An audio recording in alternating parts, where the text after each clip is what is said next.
All right, 1 2 1 2 in the place to be. What's up, everybody? I am Frank Red, and you are locked in the dungeon for another edition of the program. I'm going to thank you off the top for joining me in conversation. I really appreciate it, and we got a really good show planned for you tonight, or in the daytime, wherever you might be listening around the world. Thank you, appreciate y'all. This is a good time of year for hardcore sports fans for a lot of different reasons. For baseball fans out there, spring training has started. Everybody has a chance in spring training, and hope is everywhere. Everybody thinks that their team is going to miraculously go from being scrubs to being in the playoffs this year.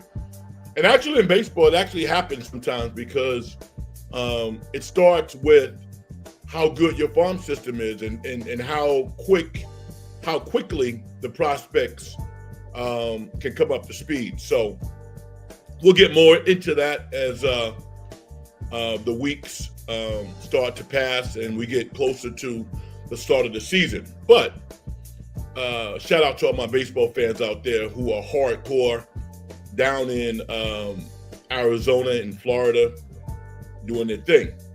We're going to talk a lot about basketball tonight because the NBA in particular over the past week has taken a lot of lumps unnecessarily, in my opinion. And there aren't a lot of voices out there who advocate fairness. It's really about, well, what is the hot topic? How can I jump on board to raise my profile, build my listenership? The truth, don't worry about the truth, all right? So we're going to talk about the truth. We're going to talk specifically about the Golden State Warriors, and I'll get into my Knicks a little bit as well, who we keep waiting for Mitchell Robinson to come and save the day like Superman, and if he doesn't get on the court, that's not going to happen. I'm tired of seeing the Knicks get beat down by the Boston Celtics. When you look at their personnel versus Boston's personnel, and it shouldn't be happening. One guy should not be waiting in the wings to come and save a team that is as talented as the Knicks are.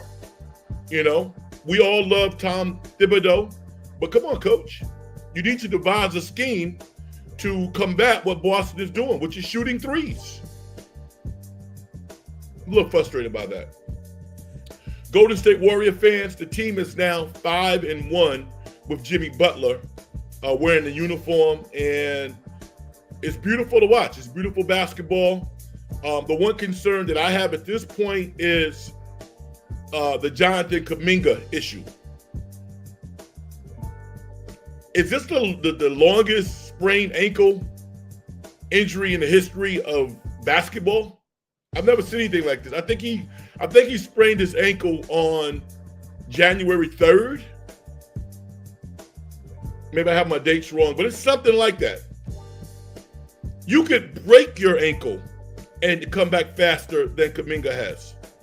So I don't know if it's on the Kuminga camp because they don't really talk about it. I am curious about why he's not closer to coming back. Maybe it's because Steve Kerr doesn't want to affect the continuity of the team. That could be the case. We don't know. It's not normal for somebody like Kuminga, who's kind of a flow player, somebody who I like, to just come in back in the lineup and he's full go. He has to kind of develop his role, reintroduce himself to his teammates. So that's a conversation in and of itself. Another conversation is he is a great poker piece for the Warriors. The idea that we can sit back and just assume that Jonathan Kuminga is going to be in a Warrior uniform next year or the next 5 to 10 years is ridiculous. We can't. He is the one chip, major chip, that the Warriors have to play. in what is a pretty loaded draft by all indications. And we could talk about that as well. But if we live in the right now, the Golden State Warriors are playing terrific basketball. They look like a totally different team. They throttled the Dallas Mavericks today, 126-102. The chef, Stephen Curry, 30 points, 7 assists. Brandon Podzinski, 17 points, 13 rebounds. Jimmy Butler, 18 points, a plus 28 plus minus. The team is playing good basketball. Now, somebody say, yo, Red, pump your brakes. The Dallas Mavericks didn't have anybody taller than you out there. That's true. But the Mavericks have been playing good basketball, and they've been beating teams that theoretically they shouldn't beat. Because Jay Kidd's a good coach, and they got a star in Kyrie Irving. But today was the Warriors' day. They wanted to win. They were invested in winning probably more than other games. I don't know if that's possible. But after the game, they retired Andre Iguodala's jersey. It's up in the Raptors, which is a tremendous honor. You don't want to lose on that day. So big up the Warriors for playing good basketball. I haven't forgot about you, Kings. You guys know I'm a bigger fan of the Sacramento Kings fans than I am the team. But I don't want to see the Kings look like that Friday night when the Warriors went to Sac and beat the crap out of them. I don't want to see that. Am I surprised? No, I'm not surprised.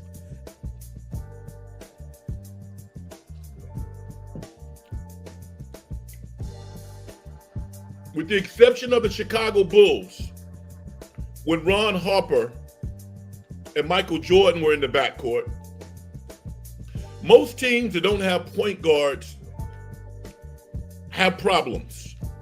Right now, the Kings are starting Malik Monk and Zach LaVine, two really good players, but neither one of them are point guards. Now, you might go, well, Red Ellis might start here. Ellis is a backup player.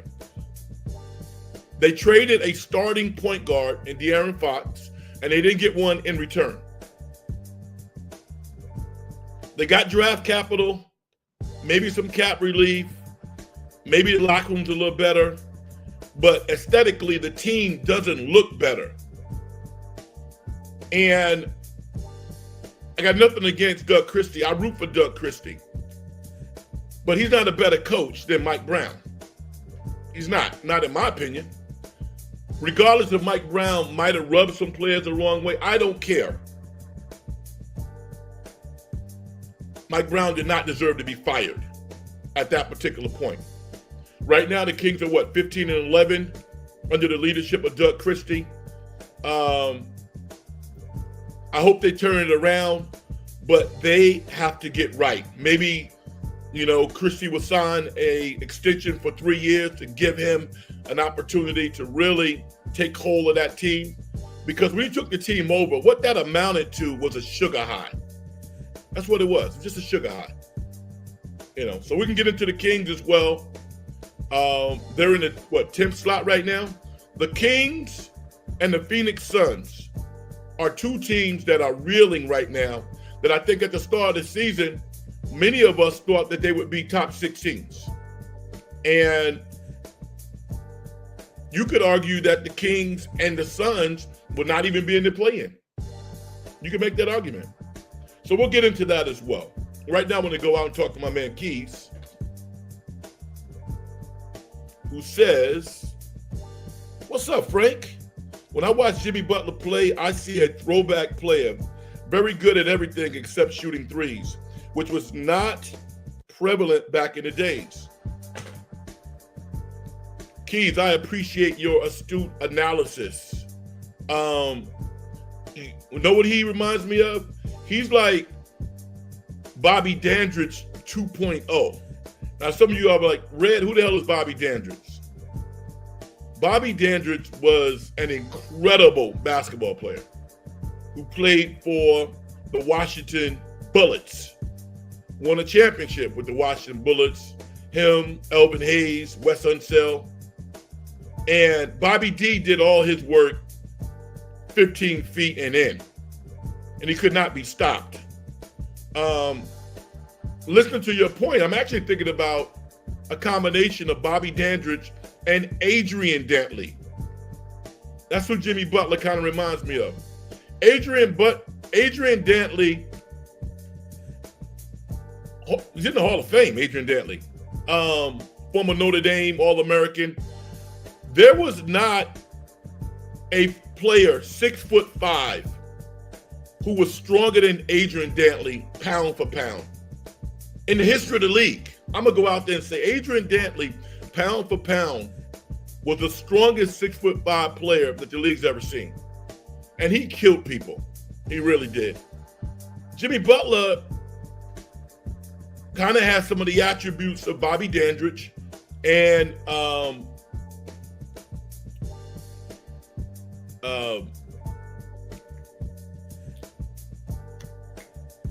the other player that I mentioned, I can't think of right now. It's just crazy. But yeah, I mean, Jimmy Butler is a 18-foot monster, killing right now.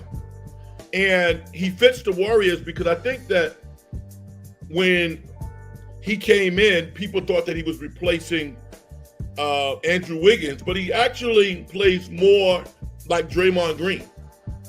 That could be problematic when they play against really tall and talented players.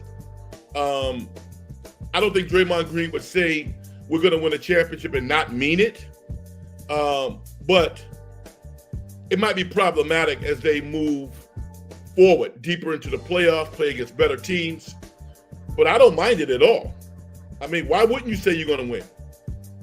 And the team is balanced. I tell you this, there's not a more efficient half-court team than the Golden State Warriors. There's not. I mean, offensively, they rarely don't get the shot that they want in the half court. Sometimes you'll see some ridiculous turnovers, but they've even cut that down.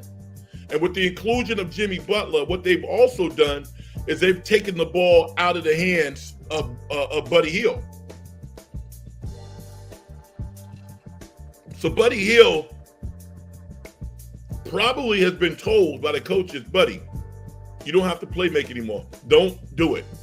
Catch the ball, make a dribble and shoot, make the basic pass.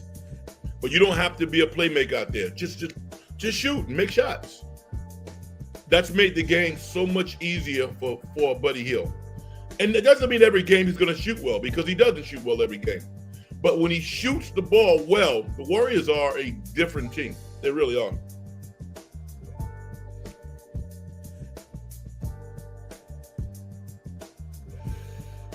Key says, Butler always looked like he's in control, high IQ. I hope he's a good influence on Moody and Kuminga. So far, so good with Moody, because Moody is a viable option now, good rotation player.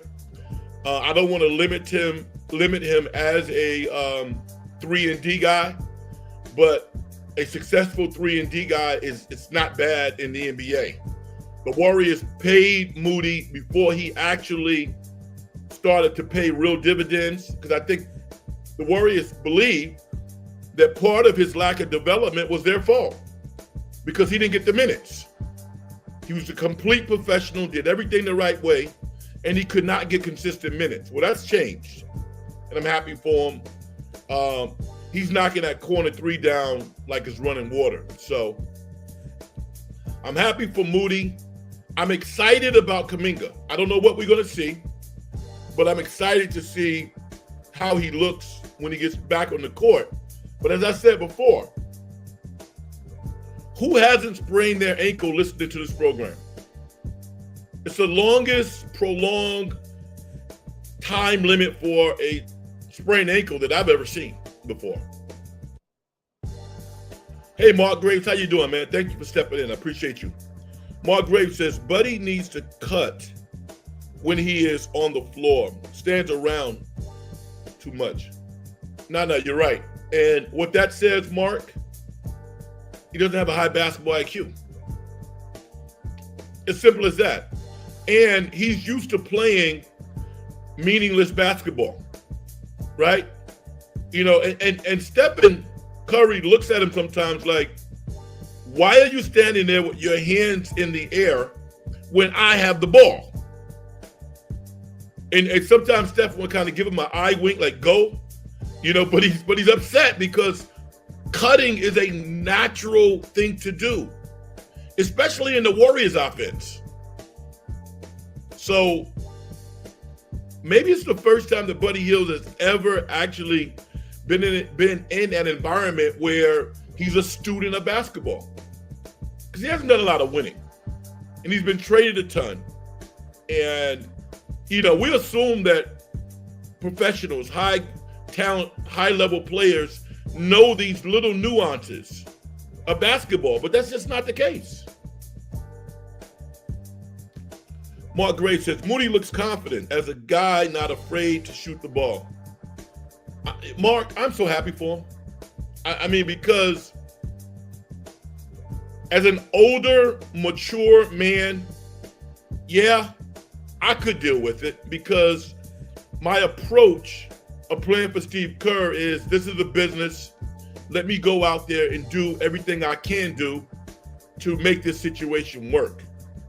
But Moses Moody was a 19-year-old, 20-year-old, 21-year-old, you know, dealing with these types of head games. And that's what they were.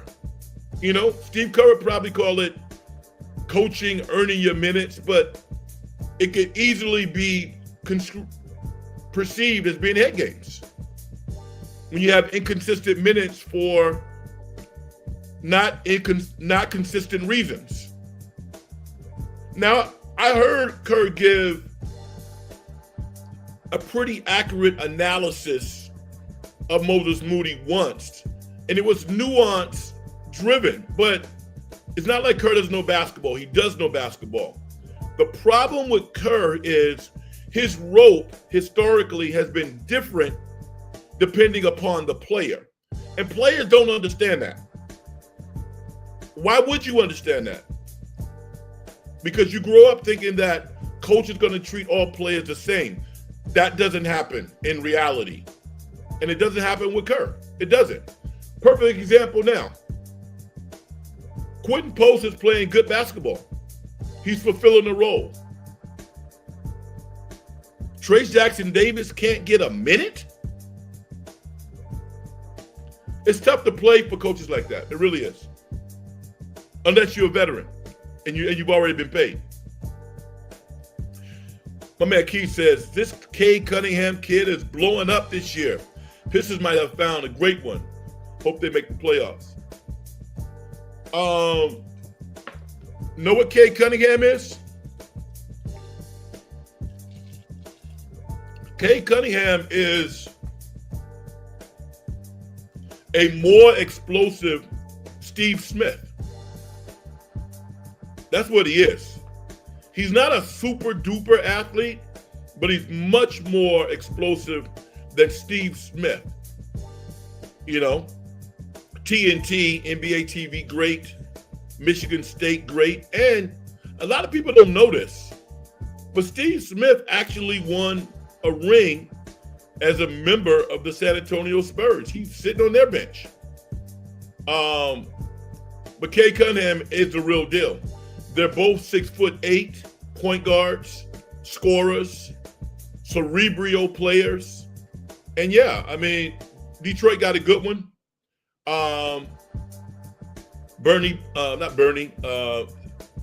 CJ Bickerstaff? BJ Bickerstaff has gone in there and set some real clear lines of accountability, like Williams tried to do, but he lets the guys play. And that's the difference. You know, I got to give Coach Bickerstaff a lot of credit because they're playing free, and yet there is a high level of accountability for that team. And that's how you got to play. I don't care who you are. I don't care what level you're coaching at. When you come in, you have to establish levels of accountability. The easiest way to do that is on defense, not offense. The easiest way to do that is on defense because offense is skill driven. You can want the ball to go in the basket, but if you can't shoot, you can't dribble, you can't pass, it's not going to happen. You got to develop those skills. Defensively, if guys or girls or whomever know that they're going to play, if they play defense, oh, they will play defense. I'm going to give you an interesting story too. I coached this weekend and my girls team won their first game of the year, 44-21. Oh, man. So happy. All right, I got to get this right. Zerachi won? How's that?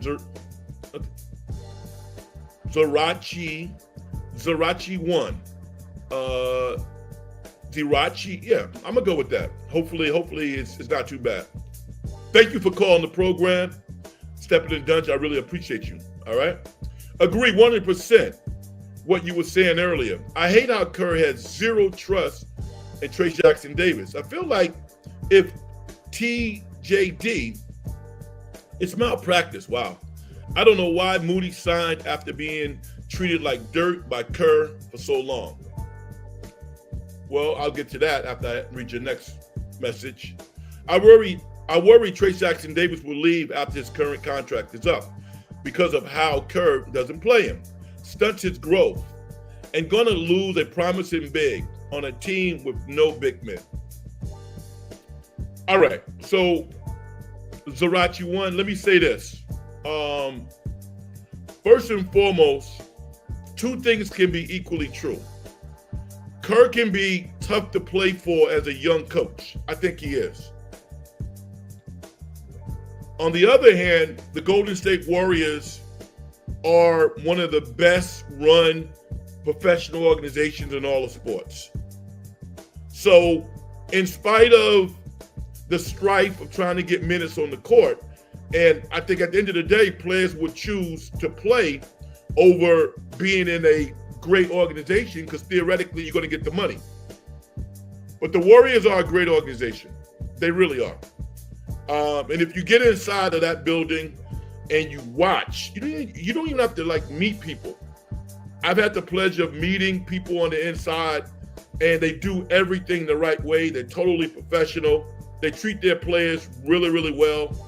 They got an owner who actually knows basketball, who wants to win, and who will spend money. So it's kind of a double-edged sword. You just hope that Trayce Jackson-Davis will stay focused and stay engaged. And I was happy with what he did Friday night against the Kings. He played a couple of minutes. He only played maybe 3 or 4 minutes in, quote, garbage time. But everybody knows in the NBA, there's no such thing as garbage time. Every second that you're on the court is an opportunity to show the entire league what you can do. And I thought Trayce Jackson-Davis did a great job. But with regards to Moody, the Warriors paid Moody. They did. And I was talking to a good friend of mine earlier this evening about that. For all y'all who thinks that owners think that agents don't matter, agents do matter. They do matter. Moses Moody is represented by Clutch Sports, led by Rich Paul. The Warriors signed Moses Moody to a contract for $39 million, guaranteed. $40 million. They didn't have to do that.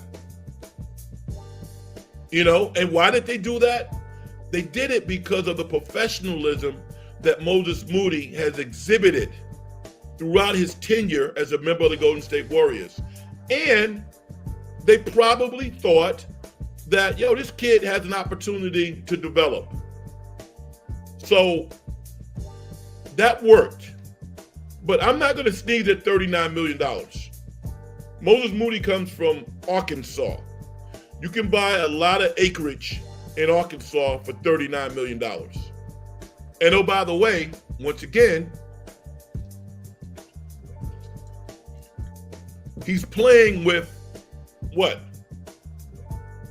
A top 10 player in the history of the game? Watching Stephen Curry work? Watching Draymond? Watching all of these great professionals? Life could be worse than being a member of the Golden State Warriors. And for Moody, it's actually worked out. You know, his career is thriving now. We're not quite sure about Jonathan Kuminga. We don't know. Trayce Jackson-Davis has to take at least 50% of the blame for this. When you only make 50% of your dunks and layups, you can't expect to get minutes. When opposing teams are triple teaming Stephen Curry and you're getting layups for dunks and they're rolling off the rim, can't do that. But I think Trayce is going to come out like a lion when he finally gets back in the rotation, and he will. It'll happen. But you saw in the game today, Quentin Post, who's not very strong. I think if Quentin Post was on the bench press, I'd be shocked if he could lift 185 pounds. But he can knock down threes, and when he got an opportunity to break the rim, he did it today. Regardless of whether or not the player was smaller than him, that dude attacked the rim like a demon and dunked on Dallas's whole team. And I'm sure Trayce Jackson-Davis was like, that's what I should have been doing. Yeah, dude, that's what you should be doing every time. Every time. So I'm empathetic for Trayce Jackson-Davis. But if you guys were listening to this program, I've been talking about this for 2 months. I've been saying that, nobody that big, that talented, that athletic should be missing as many dunks and layups as he does. Not in this league, where victories are tough to come by. So, he got to wait. He got to wait until the calculus changes. Right now, the Warriors are winning. Kerr has a great formula right now, and you got to stay engaged, and that's what agents are for. Dale Davis has a dad who's played in the NBA. You got to stay engaged. You got to be the best practice player on the team because you blew it. Rachi Run says, that makes sense. Still, I think Kerr has ruined Trayce Jackson-Davis' confidence by taking him immediately after making mistakes. I wish Kerr gave Trayce more grace. Yeah, I get it. But let's put some respect on Kerr's name. You may not know this, but Steve Kerr is one of the most fierce leaders that this league has ever seen. That's how intense this guy is. I'm not going to talk about his history, but if you know his family history, this dude is hardcore.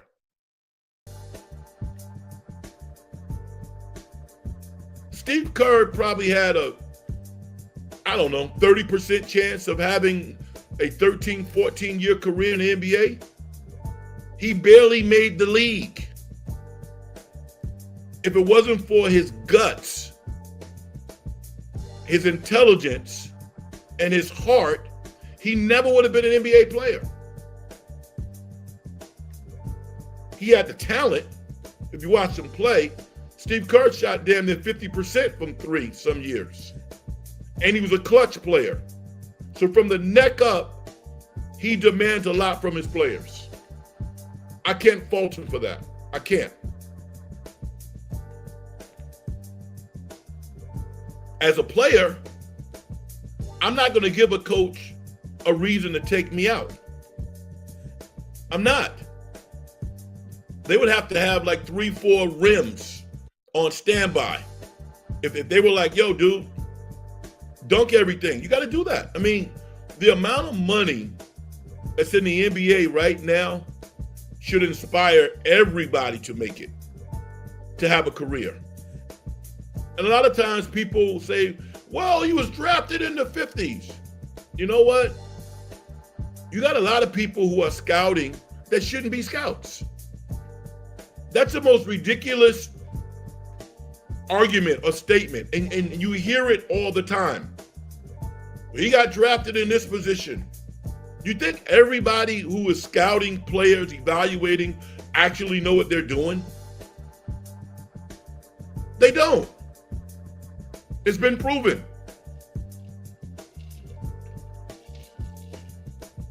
So that's some politics in everything in life. Now, the flip side of that is this.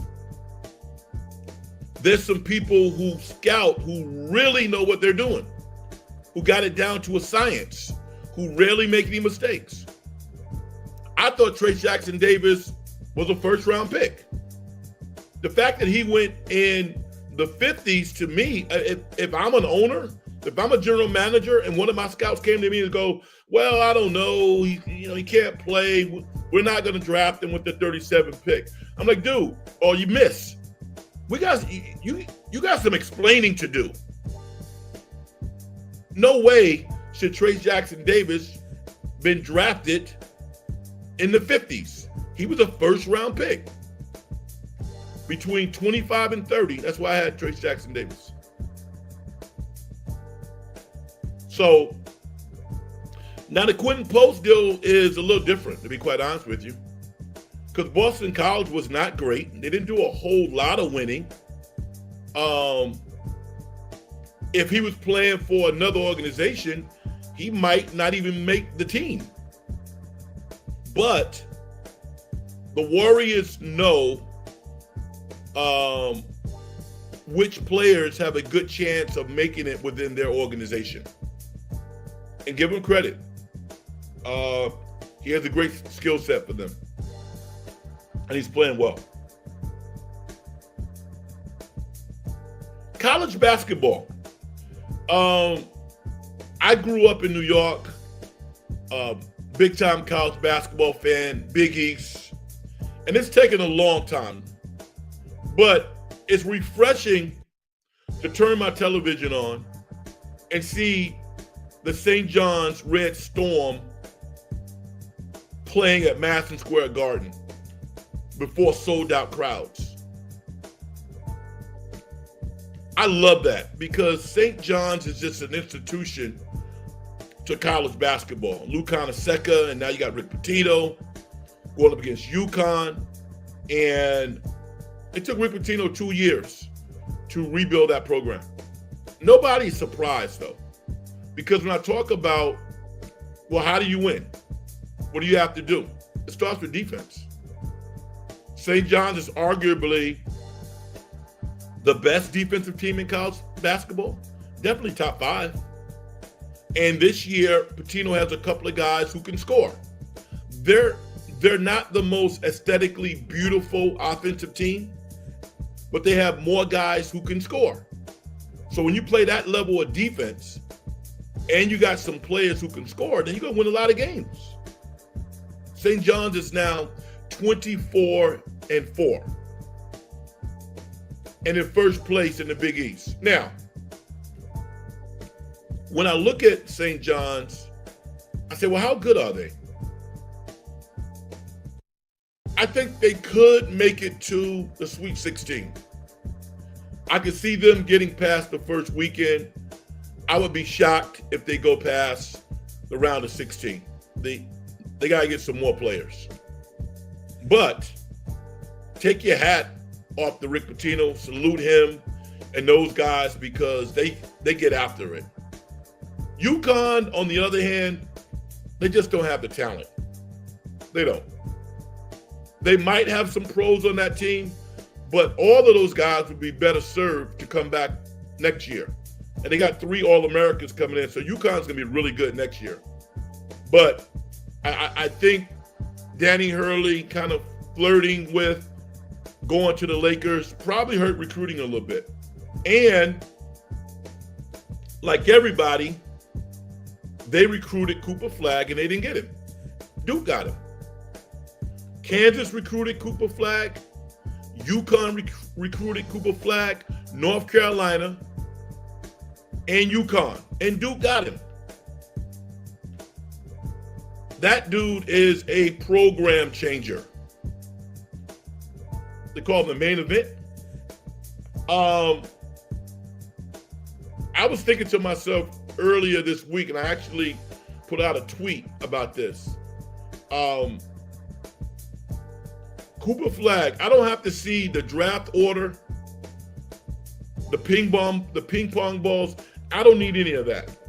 Cooper Flagg is going to go to Utah, San Antonio, Chicago, Philly, or the Knicks.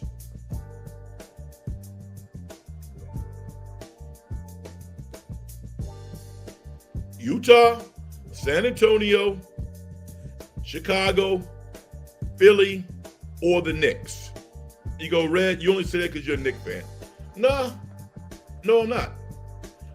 The reason why I believe that is because the Knicks have the players to trade, and they have the draft picks. You know, they do. There are 2 players on the Knicks that would not be traded. Cat Towns and Jalen Brunson. That's it. That's it. Everybody else could be traded in any combination for Cooper Flagg. Because he's box office. Utah probably feels that they deserve him.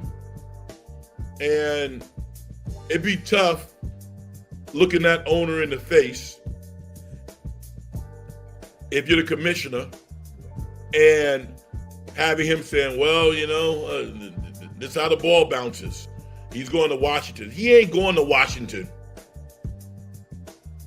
He's not going to Washington. And I don't think he's going to Toronto either. You know? I have no intel. I have, you know, the ping pong balls. Yeah, it's all legit. Yeah, okay, you're right. Remember what I said, those 5 teams. What's up, Jimmy? How you doing? You said, what do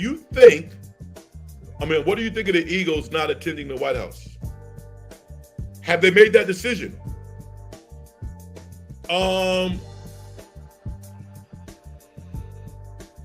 Answer me, Jimmy. Do you know, have they made that decision not to go? All right, so I have a rule. My rule is, if you ask me a question, I have to give you an honest answer. I don't come on the show telling you everything that's on my mind outside of sports. But I'm aware, all right? I read. But the rule that I have, and I've had this rule for 20 years, if you ask me a question, I will give you an answer, an honest answer. Okay. When President Trump calls Zelensky, now I don't even know, Jim, you got to answer the question first. Have the Eagles decided not to go? There was a legit report stating that they are going to be skipping the White House visit, but obviously I can't confirm 100%. Okay. All right. So let me tell you what I think. I think because most Americans feel whether or not if you like Trump or you don't like him, I think that we feel that the process worked.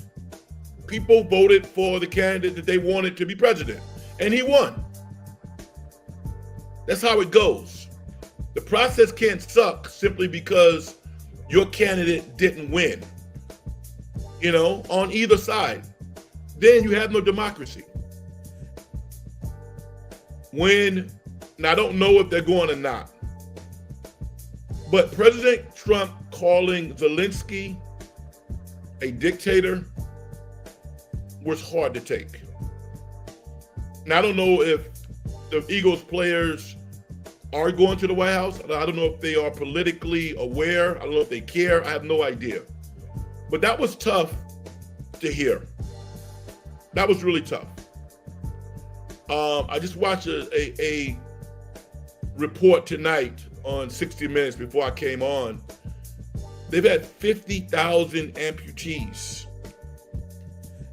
So that's serious business. It really is. So that stuff is way more important than sports. Before that statement, just as a citizen, as a fan of sport, I would not have a problem with the Eagles going to the White House before I heard that statement. Because I respect the process. If we can't respect the voting process in this country, then we might not even then we shouldn't even have a process. We should have no government. So, regardless of who I think should be the president or who I voted for, that's irrelevant. What's relevant is we have a process and we have a system of government. And I have to believe in that. I have to. Otherwise, all hell would break loose. So, before that statement, I wouldn't have a problem with the Eagles going. After that statement, I don't even know what to say, man. I would love to hear your response. Now, you just said that you don't know 100%. Maybe that information is out there. I don't know, but I haven't heard about it. I want to get one more take in on college basketball before I move on. I love Michigan State this year. I'm one of the biggest Tom Izzo fans out there. Talk about a guy who does it right, who has done it right. Do you guys know that Tom Izzo was an assistant coach for 17 years? Did you know that?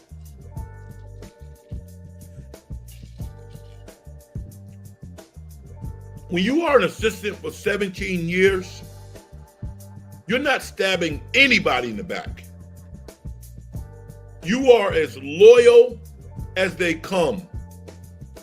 And he was very loyal to Judge Heathcote. And when Judge Heathcote retired, Izzo stepped up like that job has been his, like that job was his for the last 10 years. Major fan of Tom Izzo.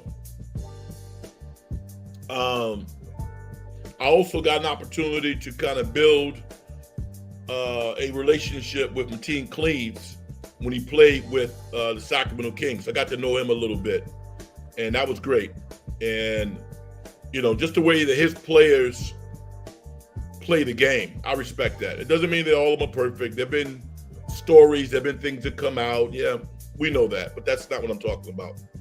I'm talking about a coach who really cares about his players, who really cares about the university, doing things the right way. And I love their team this year.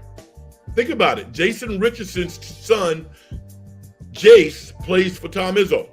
Now, a good player.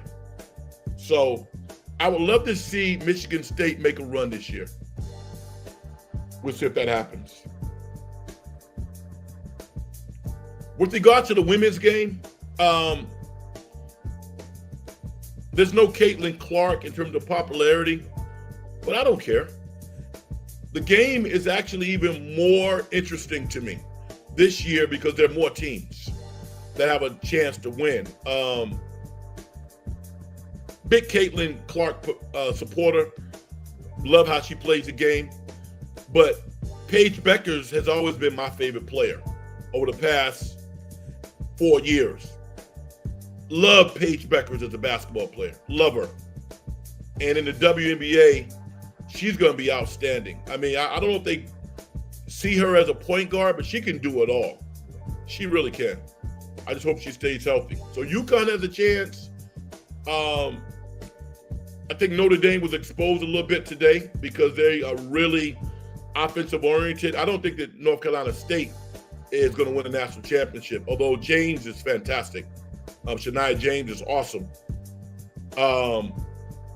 But Notre Dame, I thought, got exposed a little bit today. Keep your eye on Texas. They're really good. Keith says, what do you believe Greg Popovich's legacy will be if he doesn't make it back to the sideline? I hear he's done for the year. Yeah, he's done for the year. And the way that Mitch Johnson has comported himself, I think he's going to be the coach moving forward. When Popovich signed his last contract, I think there was language in that to move him up to the front office. So I don't think we're going to see him again, honestly, because I think they feel that they have a guy in Mick Johnson, a young guy who went to Stanford. I remember watching him play. He played for Trent Johnson at Stanford, and he hasn't missed a beat, man. The position is not too big for him. With regards to Coach Popovich's legacy, I think it's A1. I think he's one of the godfathers of the NBA. Again, he won 5 championships, but the 5 championships don't stand in front of the humanitarian and the fatherly figure that he has been to so many players throughout the years.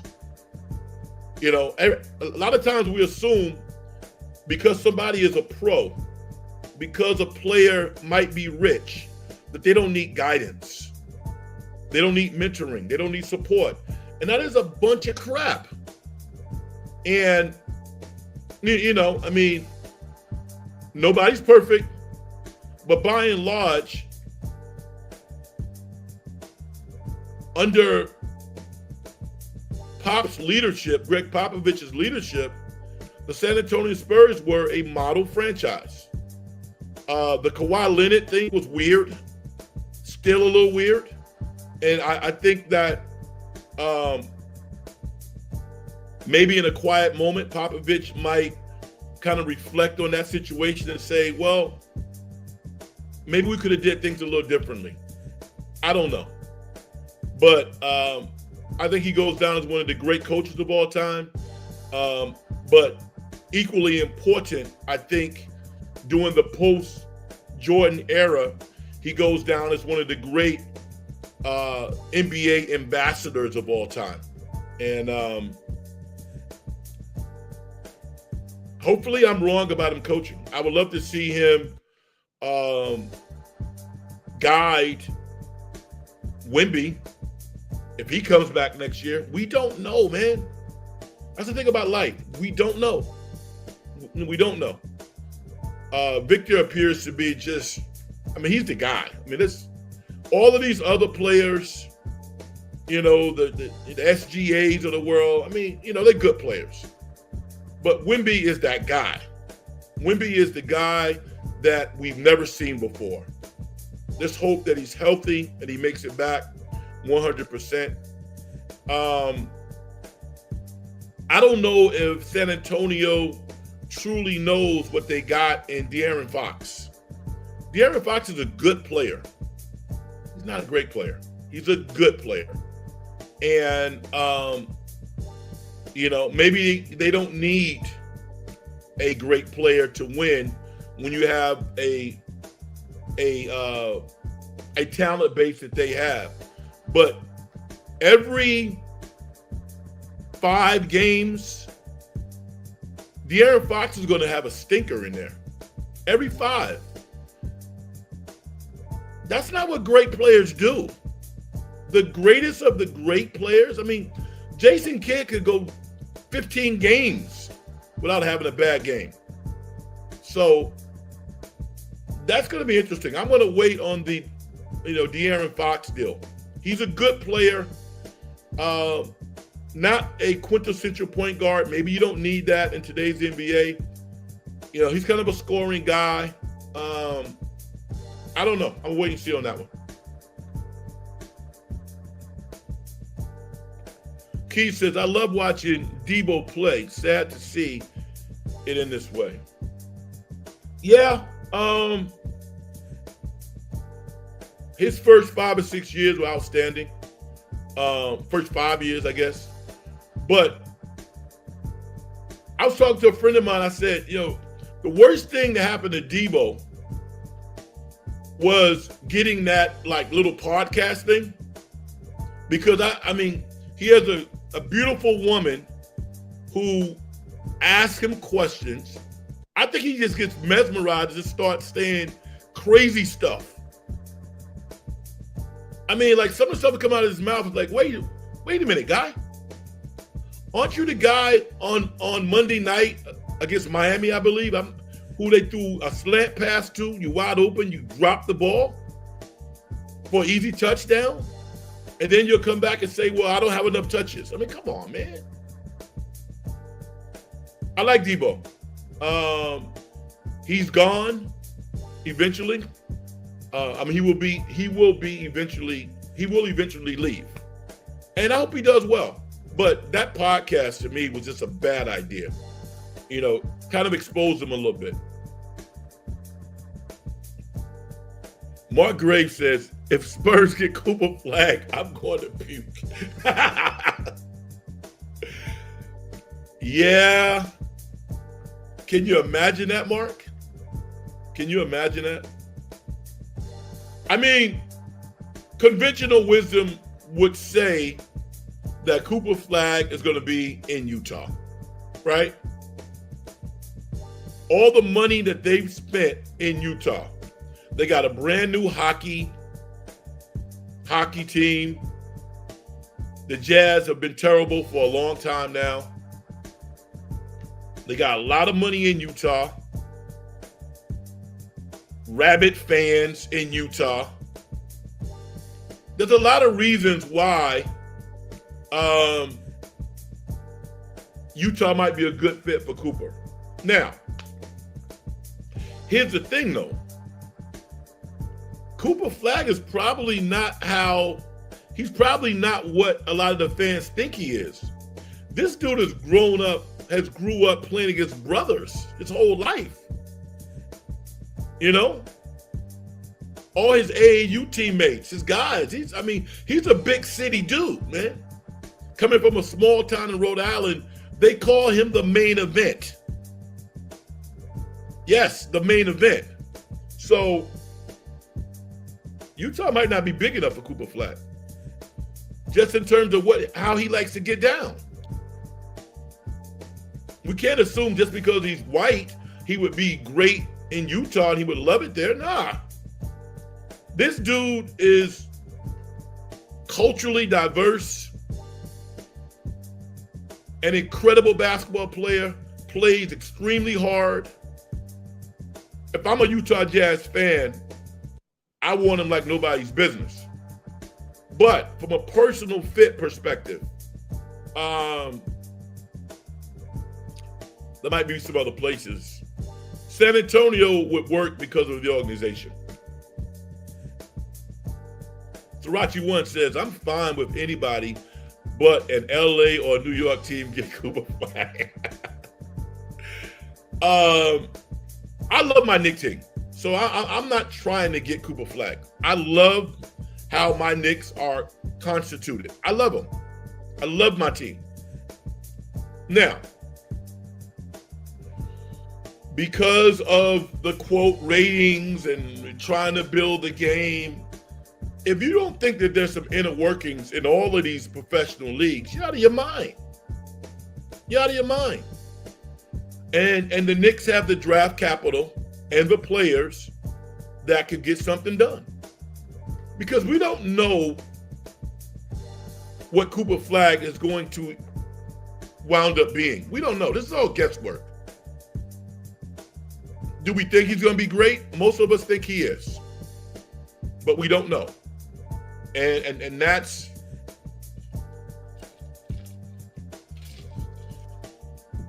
that is the one thing that we can't put our finger on. We don't know. Health is a big issue. Motivation. I'm saying Cooper's going to be great, but a lot of these kids, we don't know. We just don't know. Mark Graves says Robinson, Duncan, and Wemby. Luck's got to change. Yeah, listen. He ain't going to New Orleans. That's for damn sure. He ain't going to Charlotte. Can't see that. The NBA, more than any other league, needs to have their superstar talented players work out. It's a reason why most players who go to Boston are successful. All those banners, all those retired players, the management structure. When's the last time a player who got drafted by Boston didn't make it? There might be one or two, but most of those guys make it because the infrastructure's there. Steve-O Supremo. Steve-O Supremo. I love it. Iguodala's number retired. Kind of funny to me. Yeah. I get it. It made me think of Al Grigsby. You might not know Al Grigsby. Al Grigsby was a player who played at Cal during Jason Kidd's era. And Al Grigsby, I played against Al quite a bit. 6'8", strong, tough rebounder, good player, good Cal player. We were playing the Pro-Am against each other and had some battles. Cal retired his number. And they retired his number because he got injured. I don't know if it was a knee or what. I don't remember what it was. But he wound up playing 6 years in college and actually became a Division I college basketball coach. Actually coached his son in the Pro-Am. So by the numbers, Al Grigsby probably didn't deserve to have his number retired by the University of California. But it wasn't about that. He was inspirational. He was a great Golden Bear, and they saw fit to do that. So they did it. Iguodala's pathway to the rafters was definitely more influential, more impactful, but probably you could make an argument that maybe he doesn't deserve to have his number retired. I have no problem with it. I have no problem with it. Because when I look at basketball players, professional athletes, I can't not acknowledge the bigger picture. This is a guy who in his prime went to the bench. Steve Kerr said, we want you to be sixth man. He could have started for 25 other teams in the NBA and been an all-star. But he accepted that role. And it led to the Warriors winning multiple championships. That's selfless. You don't see people being that selfless, being that about the team, about the organization, introducing the tech industry opportunity to some of his teammates, raising the level of intellect, taking advantage of all these opportunities in Northern California, ultimately being the president of the Players Association. So I think he's grade A, man. I'm a big Andre Iguodala fan, and also a lot of the comments I've heard from Iguodala, he tells the truth, man. Whatever the topic is, you listen to his podcast. Andre Iguodala tells the truth, so he's not like some yes man. This is a real dude who happens to be well-rounded, highly intelligent, family man. I'm all about it, man. Congratulations, brother.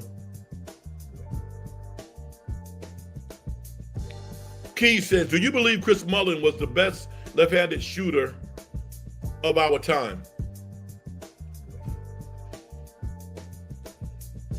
Yes, I do. And I mean, I know Mully a little bit. And growing up in New York, right? This is crazy. Chris Mullin was already a legend in high school. Not like one of these recruiting slip highlight legends. No, Chris Mullin was a legend in high school. And a good dude. Mully's a good dude. And I've never seen a better left-handed shooter than Chris Mullin. Never. Yes, he's the best left-handed shooter that I've seen. You know, now I didn't see Gail Goodrich, you know. But I'm taking Mully, man. Mully's, the recoil on his shot, feathery touch. I got a Mully story too about when we played St. John's. And I mean, I think about this so much. We lost to St. John's on their home court by 1 point, 47-46.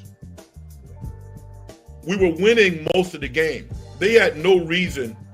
I mean, we had no reason being in that position, but we almost beat St. John's.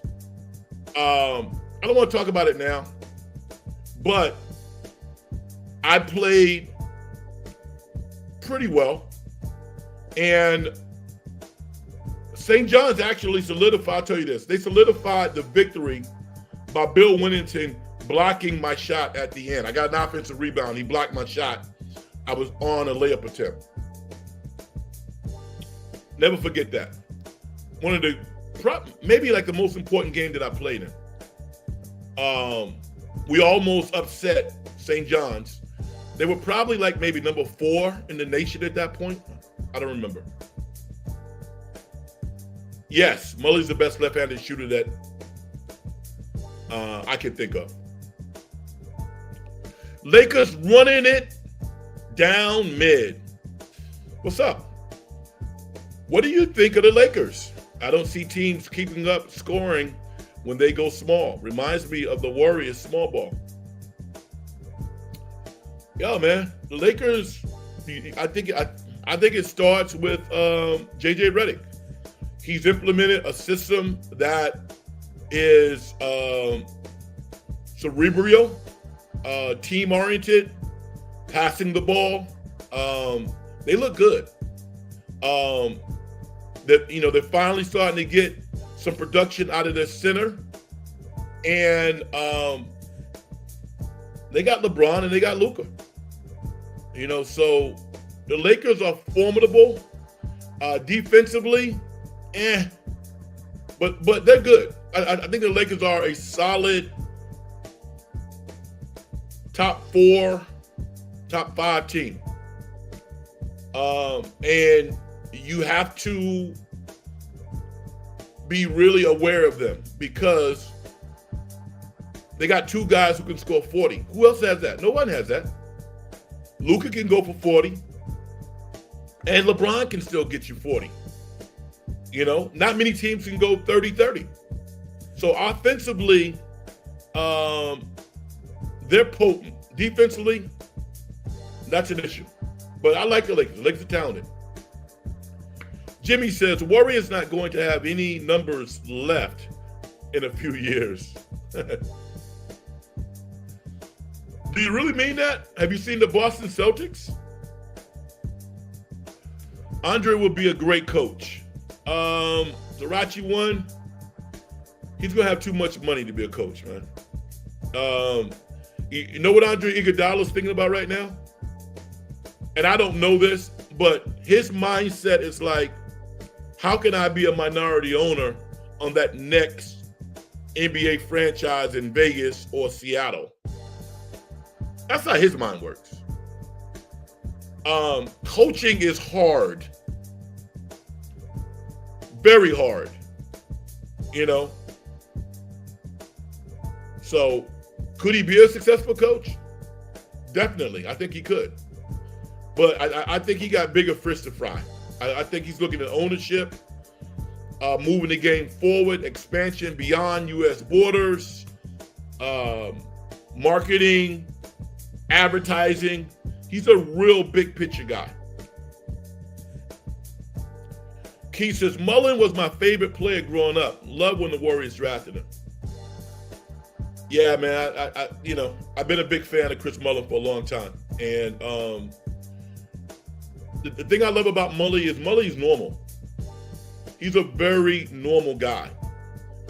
Some players who have status, celebrities, I don't buy into celebrity.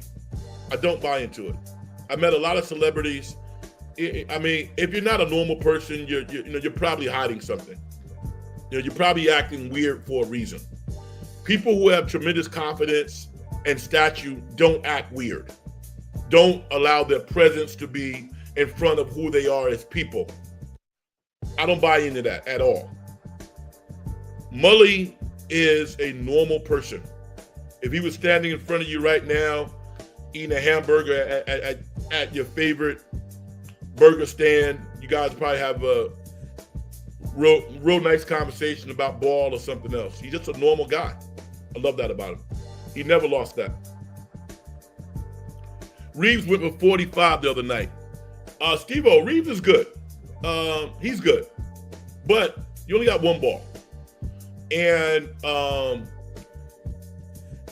he's going to have his. He's not as good when he's being pressured to defend against another good player. Check that out the next time. He's really good when he's going against a scrub. When he's going against somebody who's not that good, Austin Reeves will light them up. He's a talented guy. I'm not diminishing that brother's talent for 1 second. But when he has to go mano a mano, like if he had if he has to match up against Anthony Edwards, oh, he got his hands full. And he's not quite the same player. You know, he's not quite the same player yet. Maybe he'll get there. But he leans more offense right now. And as we get into the playoffs and the talent rises, he's going to be pressured to defend. It'll be interesting to see how it impacts his offense. But what a story. Great player. I want to ask you all if you saw a sleeper in the draft, but maybe not after this weekend. If you guys saw that kid, Chaz Lanier from Tennessee, this year's Dalton Connect, went to a small college last year. I think, I'm not even going to try to name it. I think it may be North Florida. I'm not quite sure. But he's 6'4", 2-guard on Tennessee. And this dude looks like Stephen Curry in college. Dropped 30 on Texas A&M.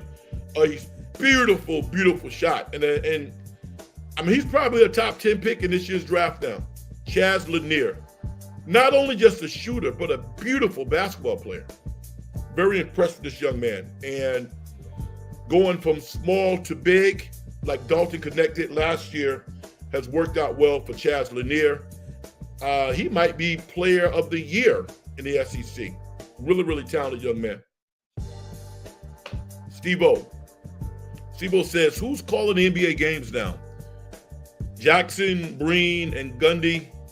Hubie gone. Jefferson. Mike Breen and who's the young lady from Providence? I can't think of her name right now. I kind of feel sorry for her. They kind of put her in there, and I would love to see what's her name. I can't think of her name right now.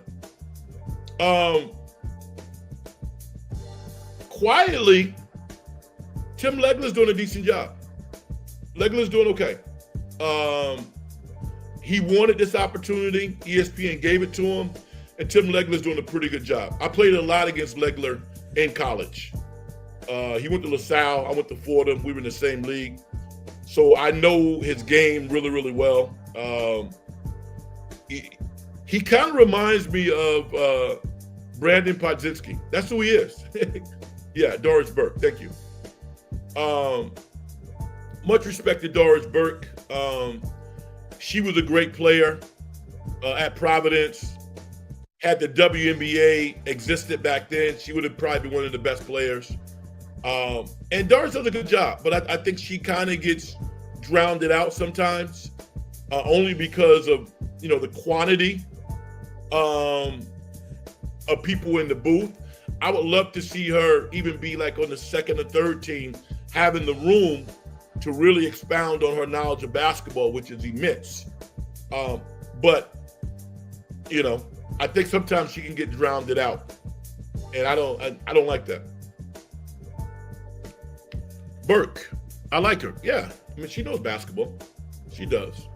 But I think that Van Gundy, Mark Jackson will probably cut loose for some other reasons, cost cutting, because they were good together. They're really good together. It takes time to build that continuity also in a booth. I think ESPN felt they had something when they had Doris Burke, JJ Redick, and Mike Breen. JJ was like, I'm out of here. So now you got to start over again.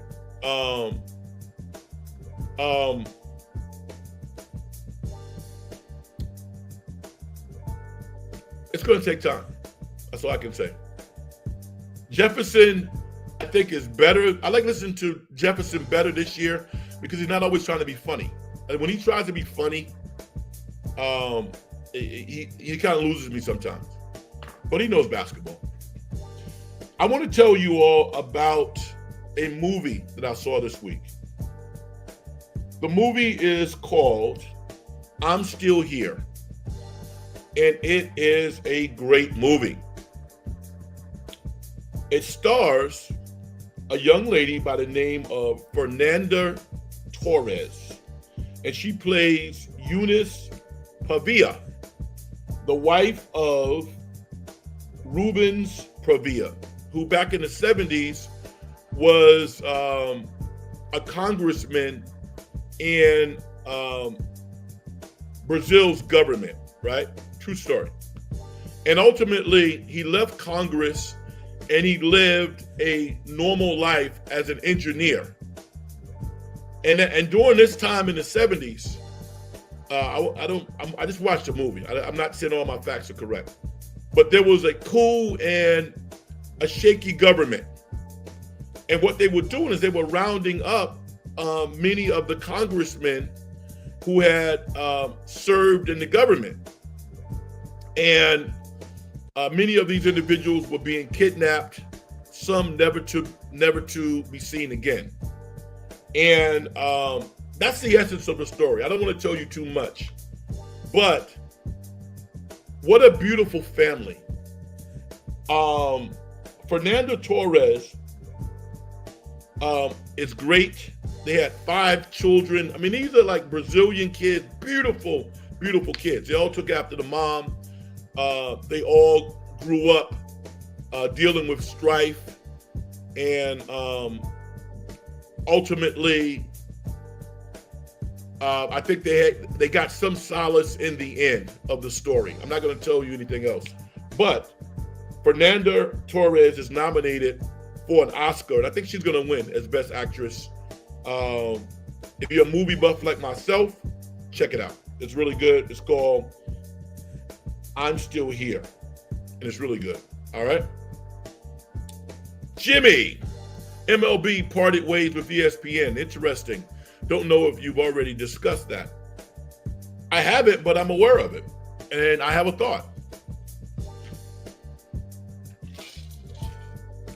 I thought it was interesting for this reason.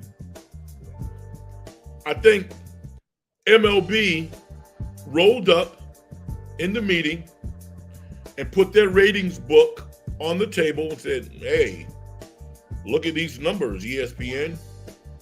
We want a deal like the NBA. And ESPN said, can you excuse me for a minute? And they went out in the room. And then they came back into the room. After laughter and slapping on the wall and stuff like that. So I just think the numbers didn't work. At the end of the day, there's enough content entities out there that will find a way to give Major League Baseball a bigger check than ESPN was willing to give them. You also got Fox, but it's going to be fragmented. It's not going to be national. And that's okay with baseball because we know baseball is more regional than any of the major sports. I'm not counting hockey. So they're going to get their money, but that pie is going to be cut up differently. Now, here is the inference that I'm drawing. I think ESPN is jumping in with both feet with the WNBA. That's what I think. I think that pool of money is going to go to the WNBA. The WNBA is increasing games every year.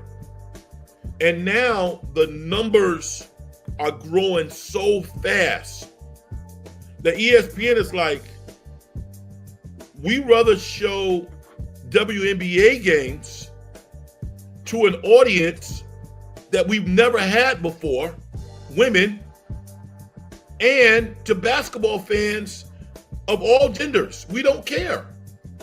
So I just think that ESPN visualizes making a ton of money, much more money, broadcasting women's sports.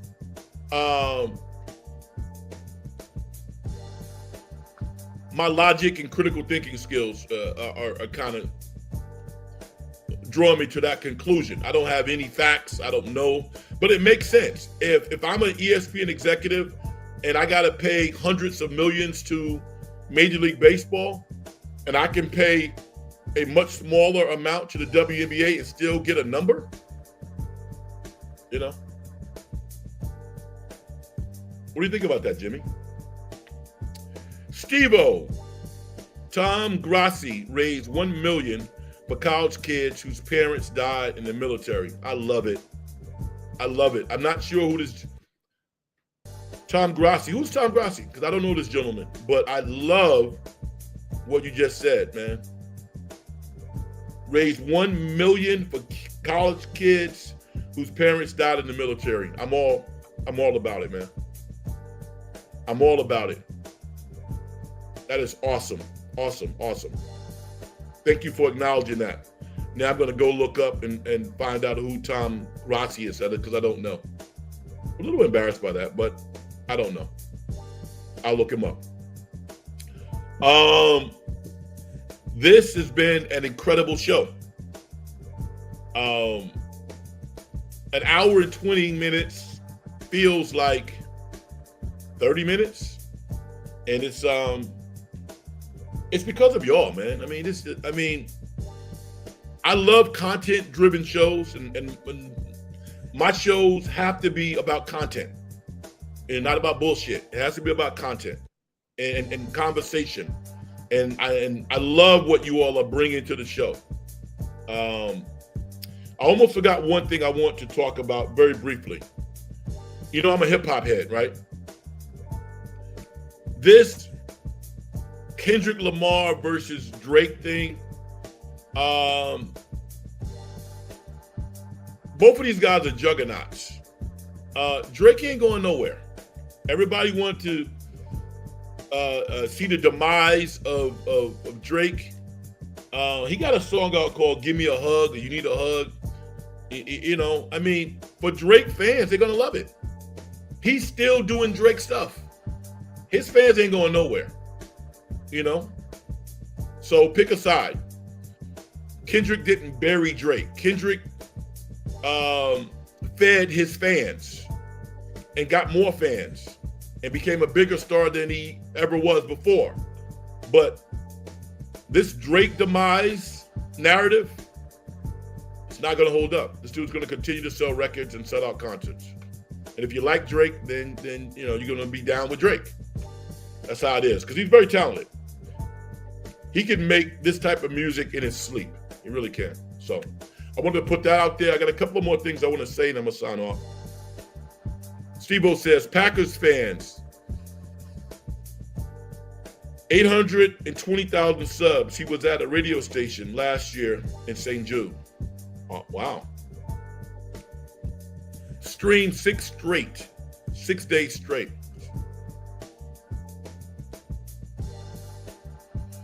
Also fan of the year last year. All right.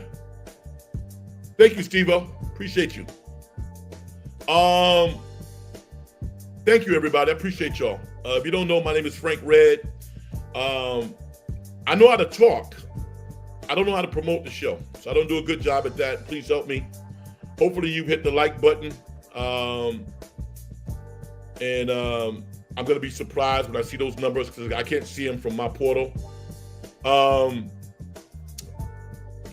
Subscribe to the show. Subscribe to the show. We're a long way from 1,000, which is the goal that I have.